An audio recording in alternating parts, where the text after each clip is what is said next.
చూడండి, చాలా కంప్లైంట్లు వచ్చాయి. కొంతమంది మిమ్మల్ని బండ బూతులు తిట్టారు.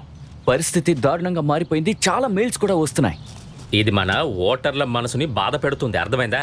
ఇలా చూడండి, ఫ్లోటర్స్ అనేది మన రెప్యుటేషన్. ఈ వెధవ మనకు ముఖ్యం కాదు. మీరేదో ఒక నిర్ణయాన్ని తీసుకోండి.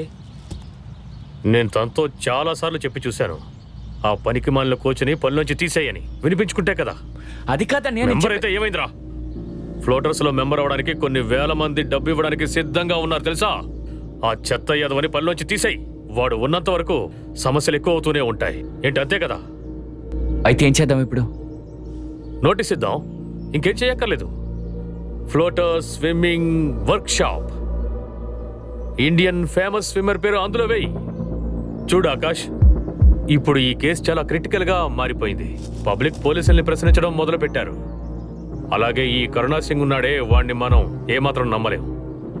అంతేకాదు, ఆ ధనవంతుడైన గోపేష్తో నేను తలపడలేను. ఇప్పుడు అయ్యనుకున్న మార్గాలన్నీ మూసేయాలి. వాడు పగబట్టిన పాములాగా మన మీద బుసలు కొడుతున్నాడు. కాటయ్యకు ముందే కూరలు పీకెయ్యాలి. ఏమైంది? అది అమ్మా. ఏమైంది? ఏమైంది? అడగండి సిస్టర్, చెప్పండి. ఐసీయూ బెడ్ నెంబర్ 4 లో ఒక పేషెంట్ ఉండాలి. సరే. తన పేరు మాయారాయ్. తన ఎందుకు ఐసీయూ వార్డ్ నుంచి జనరల్ వార్డుకు మార్చారు? ఆ విషయం నేను చెప్పలేను. అది డాక్టర్ ఇన్స్ట్రక్షన్. మీరేదైనా తెలుసుకోవాలనుకుంటే రిసెప్షన్ లో అడగండి. డోంట్ వరీ, రండి రిసెప్షన్ లో అడుగుదాం. Excuse me. లైన్ లో రండి, వెనకతలు ఉన్నారుగా. ఏంటి ఆడుకుంటున్నారా? పాప ఐసీయూలో ఉండాల్సిన పేషెంట్ ఎందుకు తన ఐసీయూ నుంచి జనరల్ వార్డుకు మార్చారు? చెప్పండి. ఇలా చూడండి, ఇది హాస్పిటల్. ఇలా అరవడం కన్నా చేయకూడదు. అలా మాట్లాడుతూ ఇది హాస్పిటల్. మనల్ని ఏం చేయమంటారు? చెప్పు, ఏం చేయాలి? మా అమ్మ రావడంతో పోరాడుతుంటే ఊరికే ఉండాలా? హాస్పిటల్. వదలండి, నన్ను వదలండి, వదలండి, నన్ను వదలండి. మర్యాదగా వదులుతారా లేదా? వదలండి. సార్, అన్ని రిపోర్ట్లు చెక్ చేసేసాం సార్. ఎలాంటి సమస్య లేదు. అయితే సరే, అవన్నీ నువ్వే తెలుసుకో. నేను చూడాల్సిన అవసరం లేదు.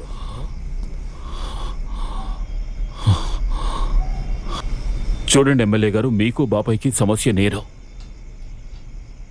కానీ మా అమ్మ ఏం చేసింది? అసలే నేను నా చెల్లెల్ని కోల్పోయాను.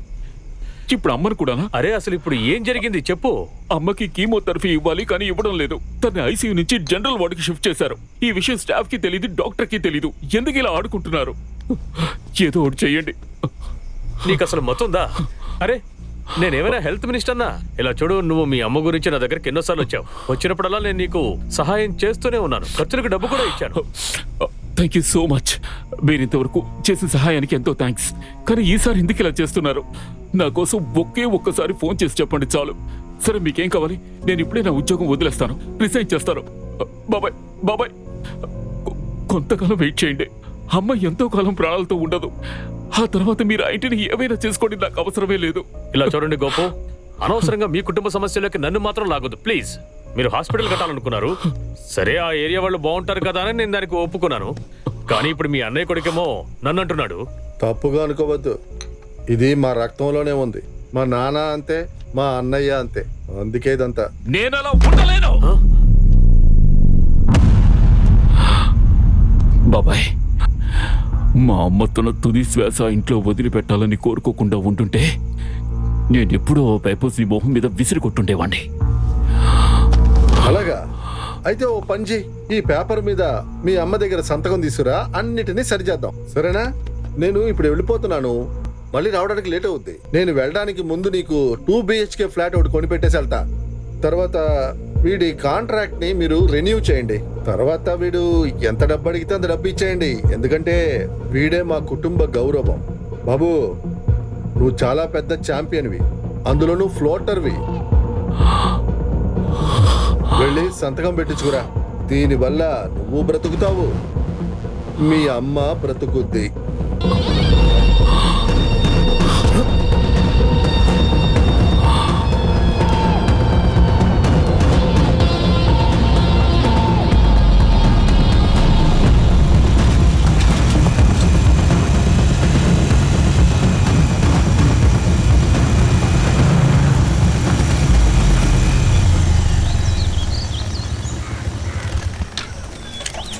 నమస్కారం అండి, మేము కోల్కతా నుంచి వస్తున్నాం. చెప్పాబు. ఇక్కడ పక్కన బీనా అని ఎవరైనా ఉన్నారా? వాళ్ళ ఆయనకి కూడా ఇక్కడ ఒక ఇత్తడి సామాల కొట్టుంది. ఎవరు శ్యామానా? ఆడెప్పుడో ఎత్తేసాడుగా. ఆడన్ని వ్యసనాలకి పూర్తిగా బానిసైపోయాడు బాబు. ప్రస్తుతానికి వాడు గాత్పూర్లో ఉన్నట్టు తెలిసింది. లివర్ పేషెంట్, ఎప్పుడైనా చావచ్చు. వస్తామండి, పద.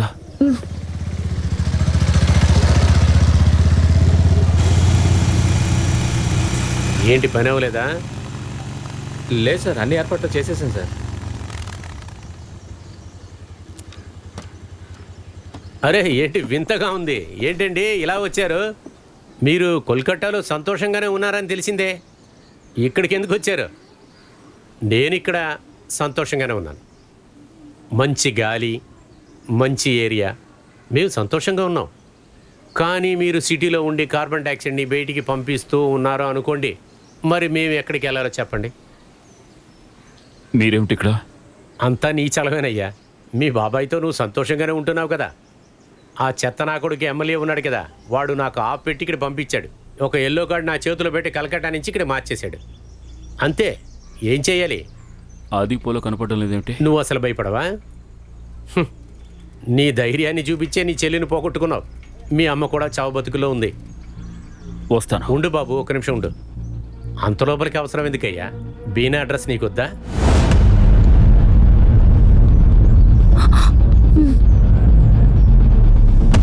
ఏంటయ్యా ఏమీ మాట్లాడకుండా అలా చూస్తున్నావు?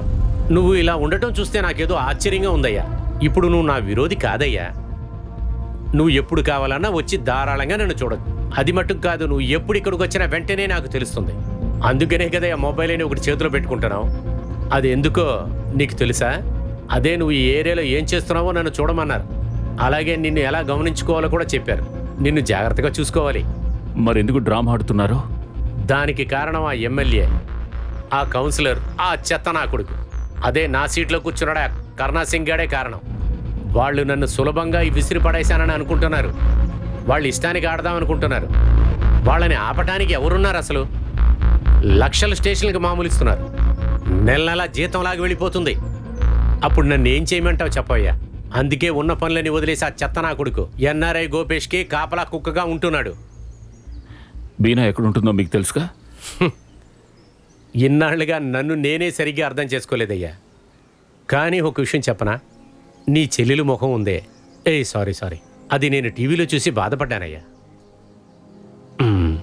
నేను అన్ని విషయాలు విన్నాను. నువ్వు నన్ను నమ్మొచ్చు, నేను ఎంతో బాధపడ్డానయ్యా.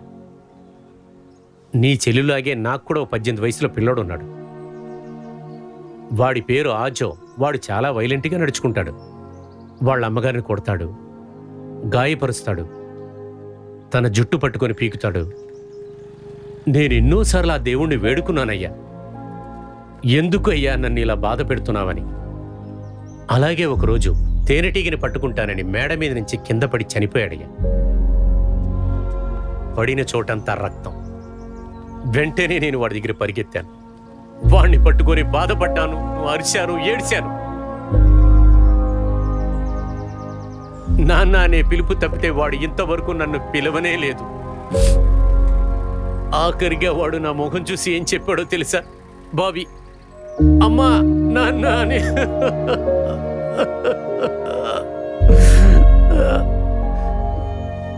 సారీ. నువ్వు వాళ్ళందరికీ సరైన శిక్ష వేయించాలి. అప్పుడే అను ఆత్మ శాంతిస్తుంది. మీరు బయలుదేరండి. బీనాకి అంతా తెలుసు, జరిగిందంతా తెలుసు.